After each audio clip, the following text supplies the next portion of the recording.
Welcome back to my channel. ఈరోజు నేను మా వ్యూయర్స్ కోసం మంచి రెసిపీ తీసుకొచ్చానండి. అదేంటనుకుంటున్నారు?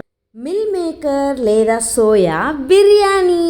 చాలా సింపుల్ అండ్ టేస్టీ రెసిపీ అండి. తప్పకుండా ట్రై చేసి చూడండి. స్టవ్ ఆన్ చేసి 2 గ్లాసెస్ ఆఫ్ వాటర్ తీసుకొని వాటర్ బాయిల్ అయిన తర్వాత మనకి ఎన్ని మిల్ మేకర్ కావాలంటే అన్ని మిల్ మేకర్ వాటర్లో వేసి ఒక 5 to 6 minutes వరకు అదే బాయిల్డ్ వాటర్లో ఈ మిల్ మేకర్స్ అనేవి ఉంచాలండి. ఇంకా అలానే పొయ్యి మీద పెట్టి మటుకు అదే వాటర్లో బాయిల్ చేస్తూ ఉండొద్దు, వెంటనే తీసేయాలండి, లేకపోతే గూజ్ అయిపోతాయి.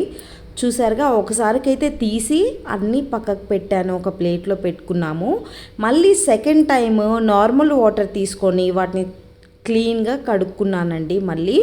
మళ్ళీ దాంట్లో వాటర్ ఏం లేకుండా చక్కగా స్క్వీజ్ చేసి ప్లేట్లో అనేది పెట్టి పక్కకు పెట్టేసేసుకోవాలండి. రెసిపీలోకి వెళ్ళిపోతే ఇంకా స్టవ్ ఆన్ చేసుకొని కళాయి పెట్టి 4 to 5 స్పూన్స్ ఆఫ్ ఆయిల్ తీసుకొని యాజ్ యూజువల్గా మసాలా ఇంగ్రీడియంట్స్ బిర్యానీకి కావాల్సినవి అన్నీ వేసుకోవచ్చండి. మీకు ఎక్స్ట్రాగా అనిపించినవి స్కిప్ చేయండి, నచ్చినవన్నీ యాడ్ చేసుకోవచ్చు ఆయిల్లో. మసాలా ఇంగ్రీడియంట్స్ అన్నీ వేసిన ఓ 1 minute తర్వాత కస్తూరి మెంతు కూడా దీంట్లో యాడ్ చేసుకున్నానండి. ఇవన్నీ వేసుకున్న తర్వాత మంచిగా చాప్ చేసి పెట్టుకున్న 2 ఆనియన్స్, చిల్లీస్ వాటిని ఏగనివ్వాలి. తిప్పుతూ లో ఫ్లేమ్లో పెట్టుకొని మంచిగా ఆనియన్స్, పచ్చిమిర్చి ఏగిన తర్వాత మనం చాప్ చేసి పెట్టుకున్న వెజిటబుల్స్ ఉన్నాయి కదండి, క్యాప్సికమ్, క్యారెట్, బీన్స్ అవన్నీ వీటిలో వేసుకొని ఆయిల్ కలిసేలాగా మంచిగా కలుపుకోవాలి. హెల్త్కి కూడా చాలా మంచి రెసిపీ అండి, మీరందరూ తప్పకుండా ట్రై చేయండి. వెజిటబుల్స్ అన్నీ ఏగుతూ ఉండగా మనం పక్కన రైస్ కూడా మనకి ఎన్ని కావాలంటే అంత క్వాంటిటీలో కడిగి నానపెట్టుకోవాలండి. తప్పనిసరిగా మూత పెట్టుకుంటే వెజిటబుల్స్ అన్నీ తొందరగా మగ్గుతాయి కాబట్టి మూత పెట్టుకోండి. ఈ మగ్గిన వెజిటబుల్స్లో పుదీనా, కొత్తిమీర వేసి మళ్ళీ ఒక 1.5 స్పూన్ అల్లం వెల్లుల్లి పేస్ట్ కూడా వేసి మంచిగా వెజిటబుల్స్కి అన్నీ పట్టేలా తిప్పుకోండి. అల్లం వెల్లుల్లి పేస్ట్ మంచిగా ఏగిన తర్వాత మనం సిద్ధంగా పెట్టుకున్న మిల్ మేకర్స్ ఉన్నాయి కదండి, ఆ మిల్ మేకర్స్ అన్నీ దీంట్లో వేసి అవి ఆయిల్కి, వెజిటబుల్కి పట్టేలా మంచిగా తిప్పుకోండి. సింపుల్ వేలో టేస్టీ డిష్ రెడీ అవుతుందండి, తప్పకుండా ట్రై చేయండి.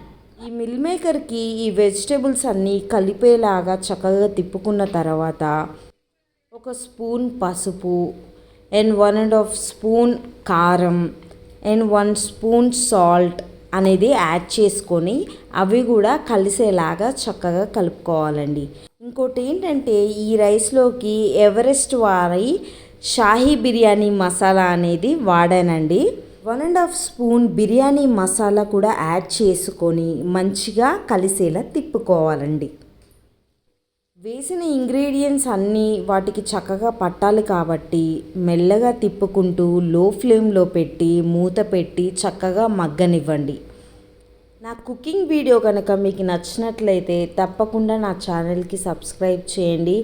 అండ్ ఈ వీడియో నచ్చినట్లయితే వీడియోకి ఒక లైక్ ఇవ్వడం మర్చిపోవద్దు. ఈ రెసిపీ చాలా బాగుంటుందండి, మీరు కూడా తప్పకుండా ట్రై చేయాల్సిన రెసిపీ ఇది ఏ చేరువకైనా సెట్ అవుతుందండి. లేదా సింపుల్గా పెరుగు చట్నీ చేసుకొనైనా కమ్మగా చేసుకొని తినచ్చు.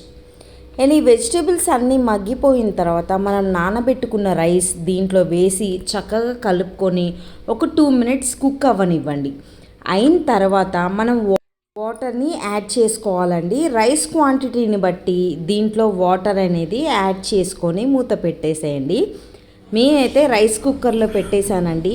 ఈజీ అండ్ టేస్టీ అయిన recipe meal maker biryani ready అయిందండి. అద్భుతంగా కుదిరింది, మీరు కూడా ట్రై చేయండి.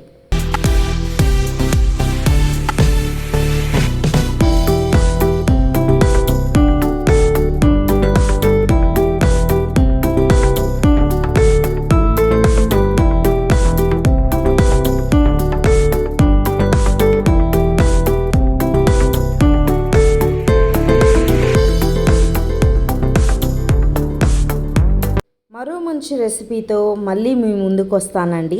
Until then bye. Thanks for watching my cooking videos.